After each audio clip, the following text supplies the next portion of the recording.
We've also multiplied the size of the business 22 times in the last 8 years. Wow. So that means we can't feed it. We can't feed that monster anymore on little driveways. Sure. That, we have to get into the bigger commercial projects along with the small stuff. And now we're getting into public works. Oh, and there's no salesmanship to it. You just go and you try to get your best number. And if you win, you win. Welcome to Business Ninjas, brought to you by WriteForMe, where you'll hear from business leaders who are out there growing their business and slaying it every day. Learn from the masters. Let's get started.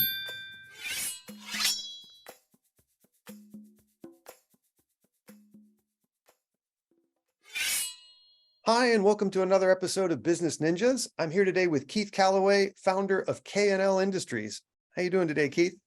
I'm doing well. Thanks for having me. Oh, it's my pleasure. Thanks for spending some time with us on Business Ninjas. Please tell us a little bit about yourself and K&L Industries. K&L Industries, 40 years and still going. Nice. Of course, 40 years ago was a different environment, I was a different person. I started it actually with a partner named Les, but my name is Lillian. My wife's name is Lillian, so we kept the L. Gotcha. Because it was just convenient not to change the whole company around. That partner, we're still great friends today. But he and I together only lasted a year because we figured out that to support two families on what we were doing, it was not enough. So that's the history behind K&L.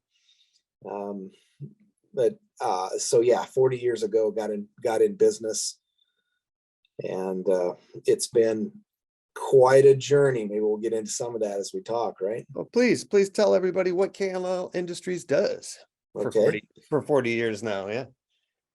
Well, for the first 3 years, it was I had an employee in the first couple of years that said, "Man, you should have named your company anything for a buck." He was kind of a funny guy, and we had a great time together and did a lot of work together.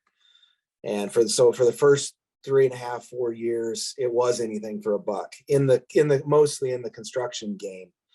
He and I even moved some offices from one point to another, like rented a moving truck. And, so we did a lot of different things, no doubt about it. So he wasn't wrong.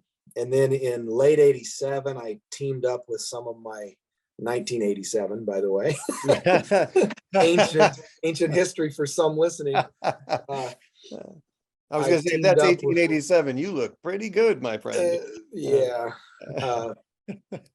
I teamed up with some of my brother-in-laws and learned more about the paving business that they were in. And I had already thought a few years earlier, as I watched them and went out on a few job sites, that I could do this, but was completely underfunded. That's an understatement, which is something that is part of my story that is fun actually now as I look back. But I got into paving, asphalt paving, driveways, patching, that kind of thing on my own with a borrowed roller and a little slide-in dump bed that went in the back of my pickup. And that's how I got started in 1988 on my own, but I did some work with them to kind of hone my skills a little bit for a couple of months in 87. So that's when I got into paving. You got to know that anything for a buck thing doesn't go away when you're in a seasonal part of the country. Sure. So there were winters when I would take on part-time jobs. I learned how to frame. I learned how to side houses and buildings. And I worked for people in the winter, and I did anything it took to provide for the family. But in the spring, summer, and falls, I was paving every year. Excellent. And what sort of clients are you serving? Well, it's residential. Is this commercial, or has that evolved over time? It is definitely evolved. Back in the day, I couldn't afford advertising. The only thing that existed was the phone book, and that was ridiculously expensive. Yep. So at least in my mind, in my negative mindset, right? So I knocked a lot of doors. For the first 25 years of business, I knocked on doors and networked and talked to people. And so you could imagine that most of that is easiest to capture if it's residential, where Sure. you're talking to the decision maker on their porch or out in their driveway. So most of it's been residential. I've been known in this region, this geographic region, as the driveway guy. And in the last 2 or 3 years, we've been raising eyebrows partly because the economy has driven us towards commercial, and our advertising is, we've wrapped 37 trucks. And so everybody that we talk to now is like, man, we see you guys everywhere. Well, that's because everything that we have now looks the same. And that makes a big difference, by the way, for those listening. So we've become more commercial focused, and in the last year, now we're kind of in, because the economy is still a little bit slower in this region of the country, the consumer on the consumer side. So the consumer confidence is a little bit lower. So we don't get the kind of flow of jobs that we would normally have survived on. We've also multiplied the size of the business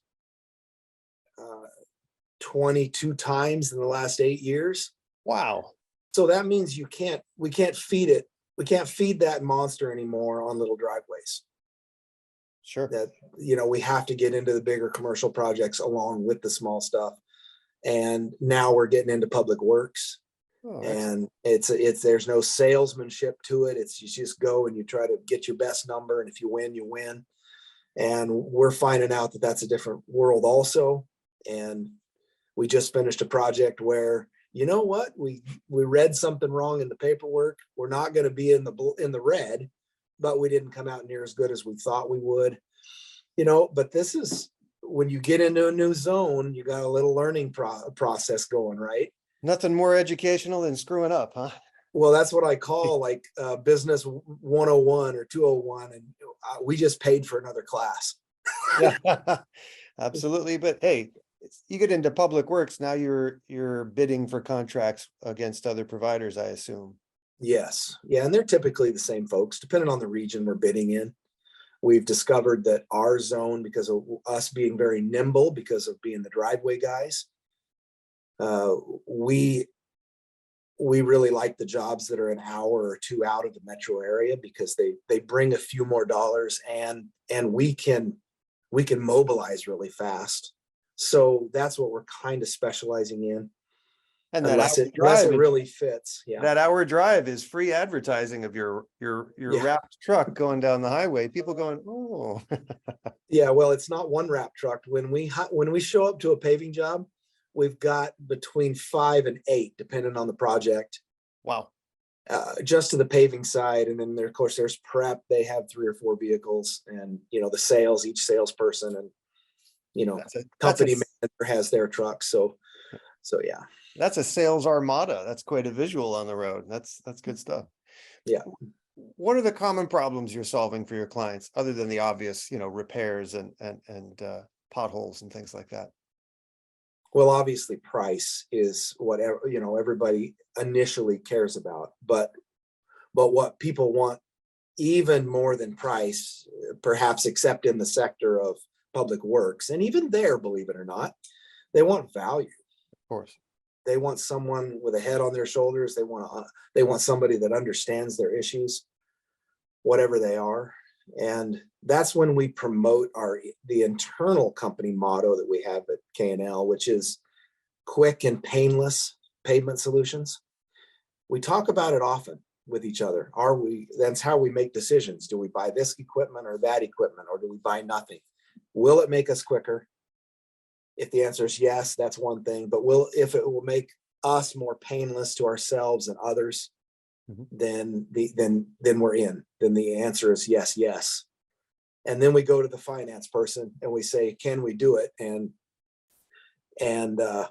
if they're part of the discussion, the answer is always a third yes. We'll figure it out. If the answer is yes to the other two, then we have to do it. So anyway, that's what we use internally. That's what we're trying to solve for our customers, is quick and painless. And what makes you stand out from your competition? Well, mostly that we are quick and painless all the way from the lead coming in the door. Most of the people in our zone, probably in California, probably other parts of the country also, most people feel like they're very fortunate to call 5 contractors and get a call back from 2 or 3 of them. True. And then often what happens here, which is completely mind-blowing to me, is that more than half of the ones that come out and look at the projects don't even provide bids. Or they come 2 weeks later. And to me, that's not providing the customer any kind of experience. And so, yeah, we want to provide an experience. That's how we get to the value question. We're valuable because we're going to answer your question. We're going to educate you a little up front if possible. And then we're going to provide value by doing what we say we're going to do.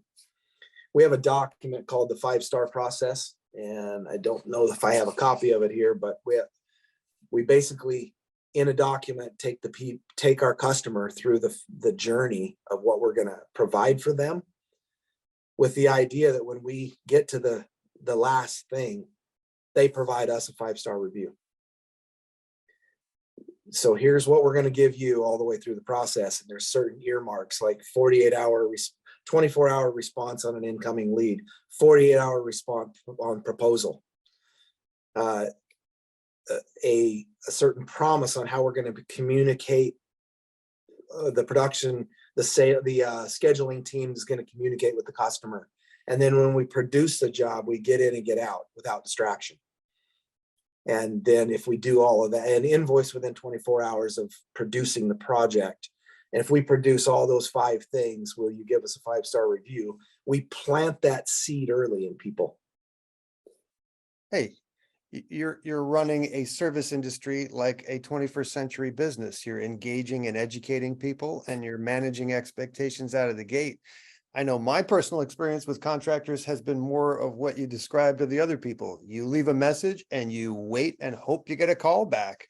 And you don't, I guess they're so busy they don't need my business, is normally my reaction in that scenario. Yes. And that is the majority of my experience in the service industry, not like what you're describing. So kudos. Yeah. Kudos for You know, that. we miss it every now and then. We have a few fall through the cracks, but when we get there, or when our production team does something wrong on a job site, we refresh that 5-star process, and about a third of our 5-star reviews comes out of the issues because of how we respond on the other end if something goes sideways. So we go and we present the problem, we take the scope of work, and we say, well, where did we not meet your expectation? And how can we do that? And maybe we can't.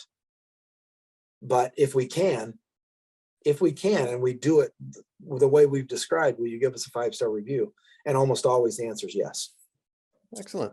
Hey, as I said, managing expectations in any relationship is, 90% of achieving your goals. And it sounds like you're setting about all sorts of processes to get that done.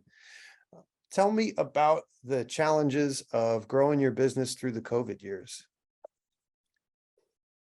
Well, to go back in history a few years, in 2016 to 2017, we doubled the size of our business. We were at the right place at the right time. A couple of things happened internally with my son and I. We got in the right positions a little bit closer. That following year, we doubled again. Excellent. The following year, we doubled again. Wow. So in 2019, we had doubled for 3 years in a row, and we're poised to do it again. And notice that we could produce anything we sold. We literally could figure that part of it out if we, quote, cause the problem of getting more sales. Okay. So we'd come up with a bunch of ideas to start 2020, and we're cranking away at these ideas, and we're excited about how this is going to go. And we didn't necessarily anticipate doubling one more time, but if we got even 30 or 40% growth in that next year, that would have been amazing. You know, that's a lot of growth over a Sure. 4-year period of time. Mhm. We felt as if we should slow it down a little bit, actually, because it was getting a little bit away from us. So then March, the date here was March 16th, I think, where, I mean, the announcement came out on the 14th, and schools are shut down next week, all of that. So after hearing that, that was on a Thursday. After hearing that, at that point, we were still paying for leads. I had a couple of lead sources that were paid sources. And there was a lot of driveways, a lot of residential. And I called each of those sources on Friday. And I said, first of all, I adopted the question during that time, how has a COVID affected you? So I was teaching the people around me, and I was teaching my team, always ask that question, because you want to be a person on the other end of the phone. Absolutely. And so we started doing that. I called my lead sources, called them. I didn't email them. I called the people who was on my other end. And I said, what would it cost to get the throttle all the way to the floor, to get every lead that you can produce? And what I didn't know was what my competition was doing. Right. But I said, how much is it going to cost me? So they ran the numbers, and I had those numbers by the end of Monday, that when schools and banks, everything was shut down. So because I had those numbers and I knew what it was going to cost, I also found out that my competition had called them also and said, stop everything. Oh, interesting. So in my part of the world, on those paid lead sources, and there were 3 of them, I was the only one now. So then I'll try to make the story short, but on Tuesday, we brought the production team in. We sent them out a text message, brought the production team in, and I said, you guys help us get where we've come from, and you guys helped us grow these last couple of years. And we will not lay anybody off. We will not do it. I don't know how. I will break myself financially to make sure that you guys are taken care of. Just know that. I promise you, we will not lay anybody off. But then I gave them a list of things. Go talk to your landlord. Go talk to your car. You know, if you have a car finance, if you have a mortgage, go talk to your mortgage company and file an employment. I told them, I gave them a list of things you have to go do. These are all things that are going to help you and us get through this, not knowing how this was going to go. Not all of them did it right away, but eventually all of them got on board with what we were trying to do to make sure that they weren't starving and we were having to support their starvation. And you know some of what happened there. Everybody knows that the government started giving money, and the more initiative you took, the more you got, basically. Yep. Anyway, back to the second thing I did at noon that same day was I met with my sales team, and I and my son put together 8 things we're going to all do every day for the next 2 weeks. 8 things. We're going to call our contacts in our phone. We're going to go reach back to customers that we've talked to in the last year. And most of it's contact, sounded like busy work, a lot of it, but it was all having to do with customer contact. And within 2 weeks, we'll know which ones of these are going to work. And I said, and do not sell anything to anybody. You call these people and you talk to them, one person to another, about COVID, about what's going on in their life, and just listen. And that's what we did for the next couple of weeks. And what happened is within about 3.5 weeks, our production teams were back to work 40 hours a week. Our sales, because of some of the things I did on those sales levers, we were getting so many leads that some of the things that we said we were going to do for those first couple of weeks, we didn't have time to do anymore because we were getting so many leads. Our company that had been 45% residential, 55% non-residential, the year of 2020 switched to 70% residential. And most of the commercial was in the last quarter. So we learned quickly that year how to produce more in shorter periods of time. So we dug into efficiencies. How do we leapfrog pieces of our crew? Because now we're doing all smaller projects. And that was, and so we started putting together systems and processes that helped us understand that and helped our teams understand this is how we do it. And so that's some of the mechanisms that we pulled. Some of them were just very fortunate that they worked, honestly. The lead thing and all that, I had no idea. I was just being stubborn. I just refused to let the government and let the world tell me about my destiny. I just was very egotistical in that moment and said, no, this is not, we didn't build this for someone else to tell us it's done. That's not the way this is going to work. And so we just drove in and the team went with us. Hey, but your approach was to nurture relationships, which is the basis of any service company, right? You have the trust and they know that there's compassion on the other end of the phone, and you weren't pitching them, you were just checking in with them, and people really appreciate that, right? You know, when we make people a number on a spreadsheet and a goal, some of that stuff falls by the wayside. There is a reason you've sustained 40 years in the industry. And the fact that you cared about your employees and your clients at that level is the reason that you survived COVID the way you did. So nice. One of the things that I did that I could do better than most is that I took my phone and I called every contact in there. Everyone. Well, with the exception of a few that I knew were either dead or they were or they were my kids' friends, you know, right? You can only talk so loud, right? Yeah. Over 80% of my contacts, I took 2 days and I called them and I didn't sell one thing. Within 3 weeks, I took 2 days to do that. Within 3 weeks, I had sold 500,000 in work. Wow. Because they called me back. And that's beautiful, really. You know, so there you go. It's a different perspective on sales. That's a different perspective, I suppose, than we would typically take, even I wanted to take emotionally to get through a hard time. But you're right. It's about relationship. And if we key on the relationship and the value we bring relationally, person to person, to some degree, the rest takes care of itself. Hey, typical approaches have nothing to do with pandemics, right? What's the line? People make plans and God laughs, right? So, it was unprecedented and you found a pathway through it and you kept your employees sustained. That's a beautiful story.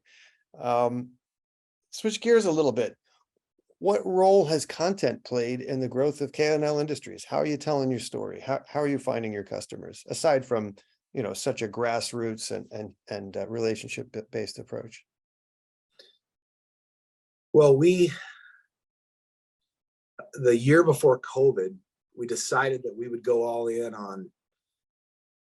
on content. And what I mean by that for us was that we hired someone in the in-house full-time to create videos, to be in charge of putting out Facebook posts and Instagram posts and LinkedIn posts every day.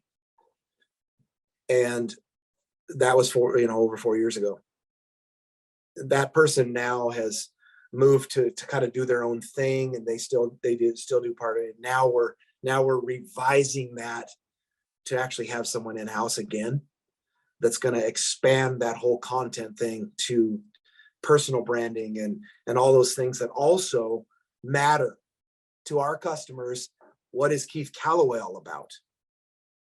It matters to our customers. So we're seeing the next level, and we're going to be starting the next month or two. I'm actually hiring for that position right now. Excellent.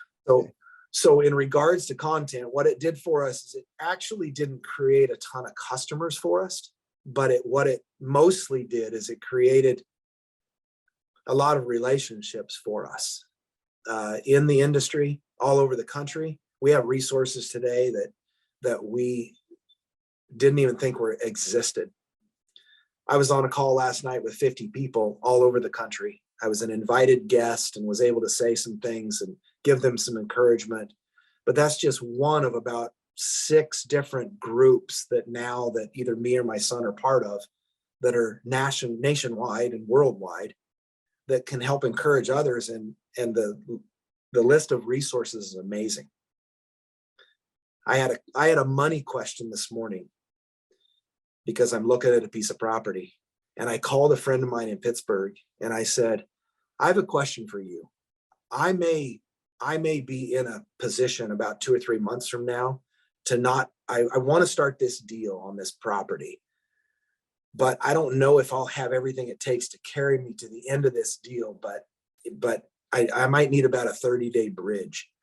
Do you think you or somebody you know could be able to cover me on that if I said yes to the deal today? And he said, 100% yes. We got you. I don't need to know the details, but we got you. We'll figure it out. And I'm like, well, before we had social media, we didn't have any of that. Before we had content out there describing who we are, that he and others have found out is real. The main thing it's done for our company, though, is that it's helped us not okay, let me ask you a question. How many people in your area struggle to, put it in quotes, find good people? Oh, of course. Almost everybody, right? Sure. And maybe the answer is everybody. K&L doesn't have that problem. We have waiting lists of people to work for us. And that has been going on for 2 years. Last year, you literally couldn't find anybody. K&L never had a problem. We had lists of people ready when we were ready. And that came from social media. Hey, the term community has changed exponentially, right? It used to mean a certain distance or a radius from where you lived, right? Your reach was only so far. Now it can be anywhere, and wherever you put your positive energy, it can come back at you. So again, your entire business seems to be based on a compassionate human relationship, which to me is the basis of all business. It has to be, right? Still people at the end of every equation. That's for sure. And I hope people can take a lot away from this conversation, because again, so a lot of people who chase the almighty dollar, and this sort of energy falls by the wayside, because you can't backtrack and create a relationship after a sale, but you can create a sale from a relationship, right? Yeah, exactly. Excellent. Hey, I appreciate that. All right. Fast forward a year from today. What's something you'd like to be celebrating personally and professionally? Professionally, I think I'm on target, more or less, to be down to about 10 hours in my business. That has come from about 2.5 years of hard work, putting together systems and processes, hiring good people that then helped us finish them and revise them and make them better and grow that book of processes that understand how important this is. And a good vision for what we as the owners, my wife and I and my oldest son, what we really want out of life, what we want this business to provide for us, which is actually freedom and time. Isn't that why we all go into business? I want freedom. I want time. I want my time back. So that's the business side of it, even though it dovetails into that personal side. Now, does that mean I'm going to not work 50 hours a week? No, that's not what that means. It'll just look because different. I just alluded to the fact that I'm looking at real estate opportunities and other things that light me up, that sound fun or interesting, or perhaps have a payoff at the other end. But also by the end of 2024, I would like to be a business coach with 10 to 15 clients. I'm pointing a certain direction with that, which makes, like, I could go be a business coach and get 10 clients probably right now, with my current resume, but I'm going to point it a certain direction, more at generational businesses. The reason is because there's some particularly emotional problems. There's some bigger problems, not bigger in scope, but bigger from a human standpoint in generational businesses. My son and I have been in this business together 19 years, and we've been down a road here. We've had a lot of what my son calls animated conversations. Where dad's being a jerk and son's being a little, being a son, and we've had, and sometimes in front of our people. And so we've learned a lot about what I've learned mostly is peeling my fingers off and finding out my lane, figuring out my lane and trying to stay in it. And then when I want to go into someone else's lane, get off the exit of mine and get on the exit of theirs, I need to ask permission. And so I want to coach. So personally, I want to dig deeper into some processes, some procedural ways to teach what I know in my head and my heart that I haven't quite honed in on yet, onto paper and into programmatically teach. Of course, not all of it's programmatic when you talk about emotions, right? But if you don't have a framework, it makes it really hard to get to the right stuff. And so I'm working on the framework right now as we speak. Hey, there are some powerful analogies here for the taking in terms of patching and paving pathways and roadways and relationships and in the material world. And I hope there's some wide open ears and hearts to what you have to say, because it's obvious you know what you're doing in terms of again, having firm roots in what's important in a business and treating people the way they want to be treated and growing a business. And that's important stuff. So I look forward to you reaching those goals. Please tell everyone what URL they can find K&L Industries at and what social media outlets you're using these days. Website is just KandLindustries.com. It's very simple. That's how you get to our website. Excellent. You can find me, Keith Callaway. I think that's what it is on Facebook, LinkedIn, and Instagram. Quick note to everybody: I'm going to be doing my own podcast starting the next month or so. I'm getting some of the technical sides of it together, and it's going to be titled something to the effect of "Greatness from Small Beginnings." Like, it resonates with where I come from. And I love the stories of people that have overcome, right? And so I'm going to be telling those stories on that podcast. For 280 days, today was my 280th day, I do a 1 minute devotional that has a scripture in it and then something anecdotal, some just a quick thought. And it's about 1 minute, and it's on those same platforms. Go check that out. It posts somewhere between 4:30 and 5 every morning, on the Pacific time zone. So that's one of the things I do to give back. It's called the Get to Work Devotional. Excellent. And I think that my faith journey is probably the biggest part of how I've put business and faith together. It's like, I wouldn't be not who I am in faith if it wasn't for the business, and the business would not be who it is without my faith. So there you go. That's my give backs to the world. Excellent. Keith Callaway of K&L Industries, thank you for spending some time with us today. I wish you and yours and K&L Industries all the best in the future. Your goal of only running your business for 10 hours a week is lofty, and I think that brass ring is right there for you. So I wish you all the best. Thank you for being with us today. So glad to do it.